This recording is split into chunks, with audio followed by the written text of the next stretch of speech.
What up, everybody? This is Stuart Knight, author of the books Marginalizing White Supremacy, Poetic Visions, A Steep Mister for a Sister, and of course, A Spirit the World Has Forgotten. Available at Amazon.com, Lulu.com, iBooks, and Barnes & Noble. And today, the topic I want to touch on as far as Western ethnic supremacy is, and I know many of us have probably really noticed this, how it is so that when the question is somebody who is non-white, black specifically, might be involved in some kind of confrontation or some form of contention with a suspected white person, how white people come together and rally behind that white person, even if that white person was in the absolute wrong, how and why they unite behind that white person as if that, as what they done actually, is beneficial to them in some form or fashion. Like I said, even if it was done wrong.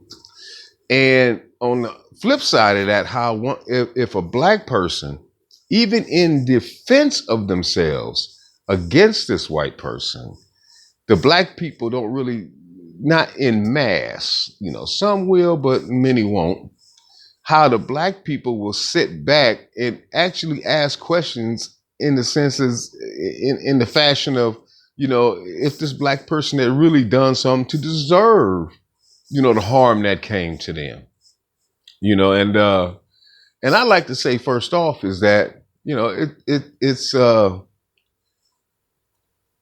behavior is prominent amongst Western ethnic supremacists simply because of their credo in the belief that they are predestined. Them as a race or ethnic group of people are predestined by God to actually rule the world, in a sense, as gods on this earth. And that's why in your everyday dealings with, Western ethnic supremacists or potential Western ethnic supremacists, they seem to have this aura about them, or this sense that you are supposed to revere them, regardless, of what they may be doing or what stance and, of what status they have in life. You're supposed to revere them simply because they are white. That's that predestination mindset of white supremacy. And then again, when you see black people, who in a sense refuse or are kind of what's the word? What are we anxious or not really wanting, to really rally behind that black person simply on a racial basis and ask those certain kind of questions, like well, what did he do to deserve that? And that such and such, he did something to deserve that, A lot of black people act that way out of a intrinsic fear of retribution from Western ethnic supremacists. In a sense, they don't want to bring no harm to themselves by actually standing behind you as a black person simply because on a, racial basis. Now, I get it. Sometimes, some black people will do some things they wrong for and don't want to take accountability, and they just talking about, oh, it's racism, like the kind of black person who don't want to get up and go to work every day. When they get to work, they don't want to do their job. I mean, white folks do it too. Don't get me wrong. But, a lot of black folks, they don't get up and want to do their job, or they don't want to take the time, to be able to put the thought in necessary to learn how to do the job, or they don't put their best capabilities behind the craftsmanship that they do, so that what they, put out there is, a pristine, honorable product, Yeah, I get that, because a lot of people in this world have a big problem with taking accountability. I mean, they got all the ego in the world, but they have little heart for accountability, to actually take responsibility when you're not doing your best, you haven't done your best, and you're doing some wrong. But in those instances when that black person or group of black people is truly being victimized by systematic white supremacy. For you as a black person to kind of stand back and keep asking those questions in the sense of, somehow this black person did this to themselves, and oh, there's no such thing as, racism or white supremacy, it's just their fault. That's just showing a small measure of cowardice that exists within your soul. Simply because, you don't want to, put, in a sense, you don't want to put yourself at risk, for being, for some white person to see you actually supporting this black person, to put yourself in a position to potentially be punished, by that white person and suffer some kind of loss, simply, not gonna say simply for, but just because you just don't want to do the right thing. You're not willing to take, that risk on a potential hardship for actually standing up for something, and that's a measure of cowardice. And, in a sense, I'm not knocking that. For some people, that's what they have to do to cope in this life. I'm not knocking it. I'm not saying, well, there's something wrong with it, but it is understandable as to why some people would do that, because they don't want to, they don't want to lose, and they don't want to take those hardships in life, and they believe that they want things to be more smooth and easier. They believe things will be more smoother and easier, if they capitulate to being dominant. And I get that, not everybody has the stomach to actually fight. But when it comes to Western ethnic supremacists, they don't care, because of that notion of predestination. They feel that they're actually, if they stand behind a white person who even done some wrong, they feel like they're doing the right thing when it comes to being against you.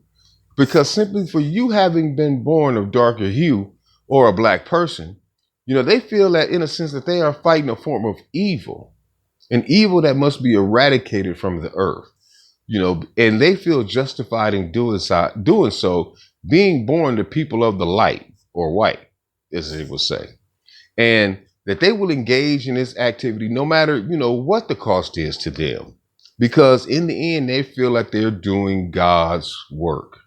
And this is very, very believable. All you have to do is just look at some of these channels that have military vets on, speaking about, why they joined the military and things like that. And you can see this common credo amongst themselves as to why they got into the armed services and the armed forces, being that they felt that they intrinsically had to fight some kind of evil. They had to get themselves trained up and get into the fight, have the ability to make the world a better place. You can hear it clear as day. Like, now on the flip side of that, a lot of that has to do with, the introverted personality type.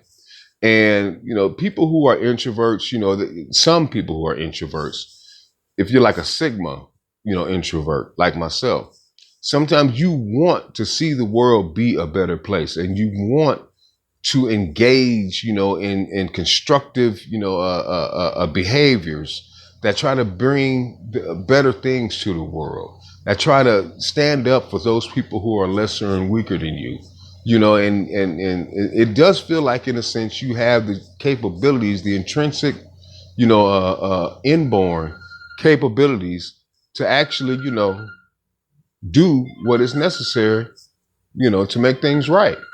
So I kind of get that and understand that, but keep in mind, black people, that is what a lot of, that explains a lot to what Western ethnic supremacist behavior is, their idea of thinking that, God born them this way to make the world just and right.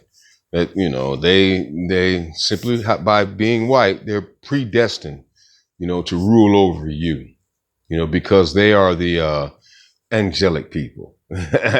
So, and that's what they believe, But keep in mind, black people, that, sometimes, you're going to have to stand behind your people.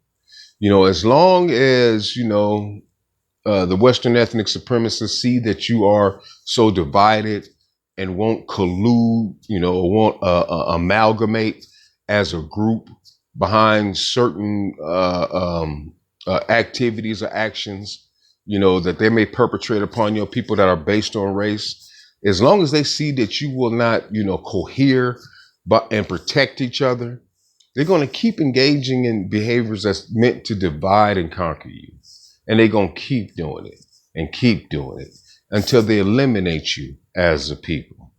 So at some point, you got to learn about the history of this world and society and how they have actually fractionalized, black groupthink. And so that way you can actually be able to develop thought patterns and behaviors that'll make you more so coalesce with your own people, so that maybe we can finally get together and actually change some of the ills and right some of the wrongs, that we have to deal with in this world, and to make a better place for our kids and ourselves as a people.